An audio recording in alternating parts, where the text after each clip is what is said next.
আসসালামু আলাইকুম। সংবাদে আপনাদের সবাইকে স্বাগত জানাচ্ছি। আমি ফিরোজ তোহা। শুরুতেই আরবে কেবলস সংবাদ শিরোনাম।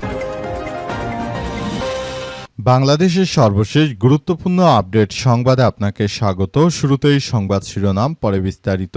প্রথমেই জানাবো আমাদের হাতে থাকা সর্বশেষ গুরুত্বপূর্ণ সবথেকে তাজা আপডেট সংবাদ। কার্যক্রম নিষিদ্ধ আওয়ামী লীগের প্রতিষ্ঠা বার্ষিকী ঘিরে সংঘর্ষের আশঙ্কা, দেশজুড়ে সতর্কতা জারি। কার্যক্রম নিষিদ্ধ আওয়ামী লীগের আসন্ন প্রতিষ্ঠা বার্ষিকী ঘিরে সারা দেশে সতর্ক থাকতে পুলিশকে নির্দেশ দেওয়া হয়েছে। গোয়েন্দা তথ্যের ভিত্তিতে পাঠানো এক জরুরি বার্তায় সম্ভাব্য কর্মসূচি মূল্যায়ন করে প্রয়োজনীয় নিরাপত্তামূলক অবস্থান নেওয়ার কথা বলা হয়েছে। একই সঙ্গে বিভিন্ন রাজনৈতিক গোষ্ঠীর মধ্যে সংঘর্ষের আশঙ্কার কথাও উল্লেখ করা হয়েছে।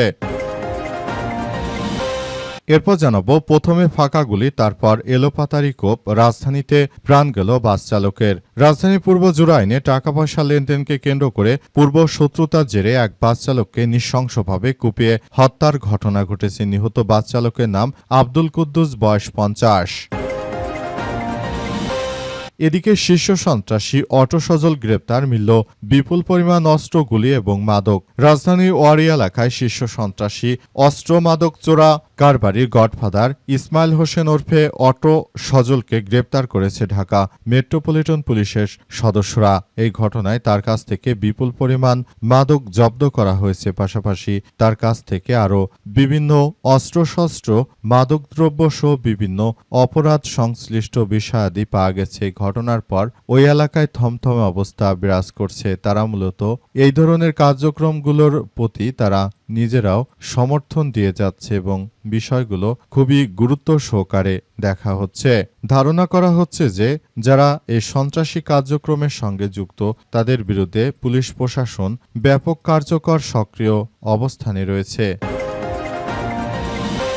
এবারে জানাবো পুলিশ শীর্ষ সন্ত্রাসী সহযোগীর অডিও ভাইরাল। চট্টগ্রামে হাজিরপুল এলাকায় শীর্ষ সন্ত্রাসী বড় সাজ্জাদ গ্রুপের ঘনিষ্ঠ সহযোগীর সঙ্গে পুলিশের এক সদস্যের আর্থিক লেনদেনের অভিযোগ ঘিরে নতুন চাঞ্চল্যের সৃষ্টি হয়েছে। সামাজিক যোগাযোগ মাধ্যমে ছড়িয়ে পড়া একটি কথোপকথনের অডিওকে কেন্দ্র করে বিষয়টি এখন আলোচনার কেন্দ্রে পরিণত হয়েছে। এবং সর্বশেষ জানাবো স্কুল হোস্টেলে ছাত্রের মৃত্যু, অধ্যক্ষ সহ 18 জনের নামে মামলা। লক্ষ্মীপুরের রামগঞ্জে বহুল আলোচিত স্কুলের হোস্টেলে ছাত্রের মৃত্যুর 2 দিন পর নিহতের বাবা জিয়াউদ্দিন বাদী হয়ে একটি মামলা দায়ের করেছেন। প্রিয় দর্শক, এতক্ষণ শুনছিলেন সংবাদ শিরোনাম, এবারে বিস্তারিত। তবে তার আগে বন্ধুরা অনুরোধ থাকবে এই সংবাদটিতে একটি লাইক দিন। এই চ্যানেলে আপনি নতুন হয়ে থাকলে আমাদের সংবাদটি দেখতে দেখতে চ্যানেলটি সাবস্ক্রাইব করে রাখুন। কমেন্ট করে বন্ধুরা আপনার মূল্যবান মতামত কমেন্ট বক্সে জানিয়ে দিন আপনি বিশ্বের কোন দেশ থেকে বা বাংলাদেশের কোন স্থান থেকে আমাদের সংবাদটি দেখছেন এবং শুনছেন। আর বন্ধুরা, সংবাদটি আপনার সোশ্যাল মিডিয়া ফেসবুকে শেয়ার করে বন্ধুদেরও দেখার সুযোগ করে দিন। গাজা যুদ্ধে আপনি যদি নিরীহ ফিলিস্তিনিদের ভালোবেসে থাকেন, কমেন্টে ইয়েস লিখে পুরো বিশ্বকে আমাদের এই তাজা আপডেটটি দেখার সুযোগ করে দিন। এবারে বিস্তারিত। কার্যক্রম নিষিদ্ধ আওয়ামী লীগের প্রতিষ্ঠা বার্ষিকী ঘিরে সংঘর্ষের আশঙ্কা, দেশজুড়ে সতর্কবার্তা। কার্যক্রম নিষিদ্ধ থাকা আওয়ামী লীগের আসন্ন প্রতিষ্ঠা বার্ষিকী ঘিরে সারা দেশে সতর্ক থাকতে পুলিশকে নির্দেশ দেওয়া হয়েছে। গোয়েন্দা তথ্যের ভিত্তিতে পাঠানো এক জরুরি বার্তায় এই কর্মসূচির বিষয়ে জানা গেছে। সারা দেশে আওয়ামী লীগের প্রতিষ্ঠা বার্ষিকী উপলক্ষে আওয়ামী লীগ বিভিন্ন টিম গঠন করেছে। তারা বিভিন্ন কমিটি গঠন করে তারপর সারা দেশে সক্রিয়ভাবে ভূমিকা পালন করার জন্য তারা চেষ্টা চালিয়ে যাচ্ছে। বিভিন্ন গণমাধ্যমের সূত্র থেকে ইতিমধ্যে সব তথ্য আমাদের সামনে এসেছে। এই ঘটনায় আসলে পরিস্থিতি থমথমে অবস্থা বিরাজ করছে। ধারণা করা হচ্ছে যে এই ধরনের অনাকাঙ্ক্ষিত ঘটনা যেন আওয়ামী লীগ না করতে পারে, সেজন্য পুলিশের সদস্যরাও তারা পুরোদমে প্রস্তুত রয়েছে।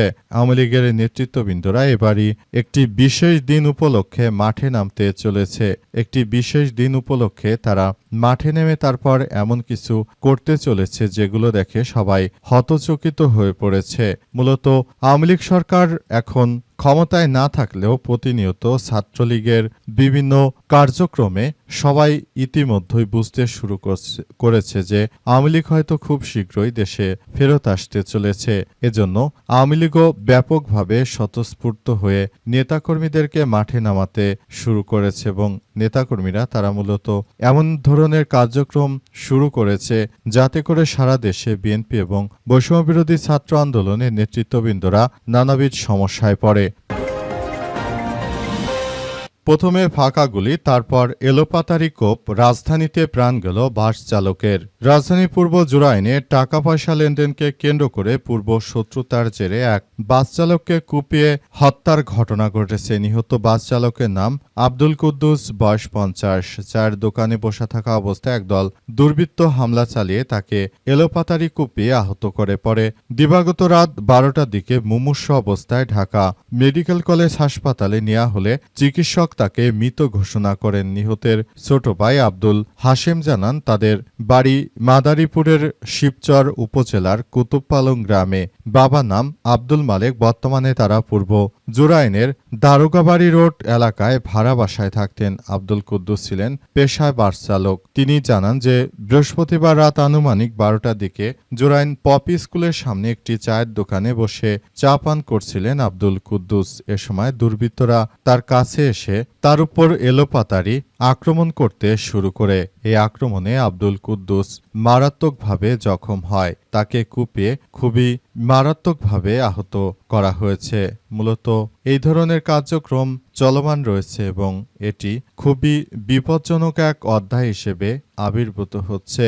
নতুন করে এই সমস্যাগুলো খুবই গুরুত্ব সহকারে তারপর কার্যক্রম চালানো হচ্ছে বলে এমন কথাই নিশ্চিত করা হয়েছে।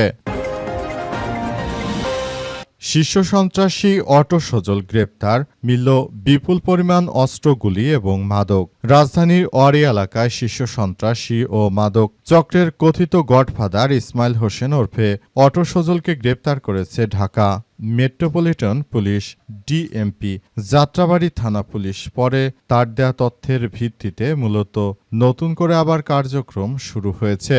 ওয়ারি এলাকা থেকে তাকে আটক করার ঘটনাটি জানা গেছে এবং আরও জানা গেছে যে বর্তমানে তিনি সেখানে যে ধরনের কার্যক্রম চালাচ্ছিলেন পুলিশের সদস্যরা তাকে পেয়ে তারপর তাকে গ্রেপ্তার করার জন্য কার্যক্রম চালাতে শুরু করে এবং শেষ পর্যন্ত উক্ত সন্ত্রাসীকে আটক করতে সক্ষম হয়েছে পুলিশের সদস্যরা।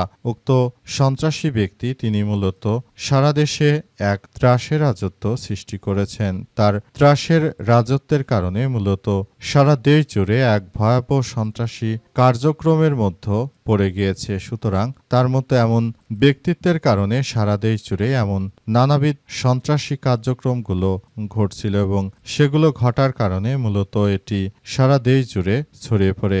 উক্ত ব্যক্তিরা তারা কখনো কিন্তু দেশের জন্য কোনো কিছু করেনি, বরং রাজধানী ঢাকার মতো জায়গায় থেকে এমন কোনো সন্ত্রাসী কার্যক্রম নেই যা তারা করছে না। তাই তাদেরকে আটক করার মধ্য দিয়ে পুলিশের সদস্যরা জানান দিল যে সন্ত্রাসী যেই হও না কেন কোনো ছাড় দেয়া হবে না। পুলিশ শীর্ষ সন্ত্রাসী সহযোগীর অডিও ভাইরাল। চট্টগ্রামে হাজিরপুল এলাকায় শীর্ষ সন্ত্রাসী বড় সাজ্জাদ গ্রুপের ঘনিষ্ঠ সহযোগীর সঙ্গে পুলিশের এক সদস্যের আর্থিক লেনদেনের অভিযোগ ঘিরে নতুন করে চাঞ্চল্যের সৃষ্টি হয়েছে। সামাজিক যোগাযোগ মাধ্যমে এটি ছড়িয়ে পড়েছে।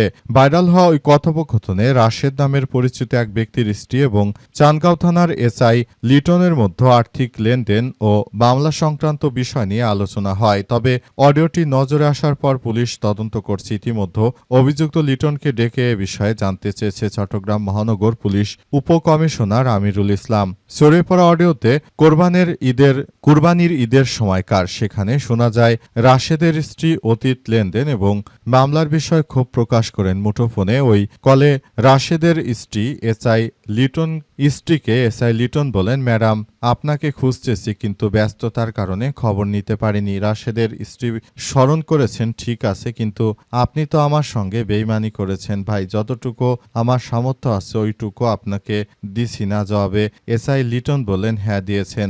রাশেদের স্ত্রী তখন বলে, আপনি 2টা মামলা দিয়ে চালান দিচ্ছেন, আরও একটা মামলা দিছেন, আপনি আওয়ামী লীগ করার মামলা দিছেন, আপনি যদি মামলা না দিয়ে থাকেন তাহলে এই মামলা কে দিছে? এরপর কথোপকথনে এসআই লিটনকে বলতে শোনা যায় ওনার অনেক সমস্যা আছে, ফোনে কথা বলা যাবে না, আপনি ঈদের পর আসেন সরাসরি বলবো। রাশেদের বিরুদ্ধে কয়েকটি থানায় অন্তত 8টি মামলা রয়েছে। এসব মামলা মিথ্যা মামলা বলে দাবি করেছেন তিনি। রাশেদ সম্প্রতি জেল থেকে বের হয়েছেন।